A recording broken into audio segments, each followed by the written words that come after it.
YouTube ఆగిపోతుంది అన్న దానికి ఎటువంటి అధికారిక సమాచారం లేదు. ఇది ఒక అపోహ లేదా పుకారుగా వస్తున్న ప్రచారం అంతే.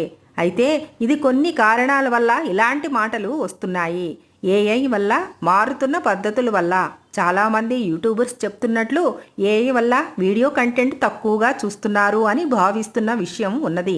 కానీ ఇది యూట్యూబ్ ఆగిపోతుంది అన్నది కాదు, కానీ ప్లాట్ఫామ్ మార్పుల దిశగా సాగుతుంది అన్న సంకేతం మాత్రమే. మోనిటైజేషన్ మార్పుల వలన అని అంటున్నారు. యూట్యూబ్ తమ ఆదాయ విధానాలను తరచూ మార్చుతున్నది. కొందరికి ఈ మార్పులు కష్టంగా అనిపించవచ్చు.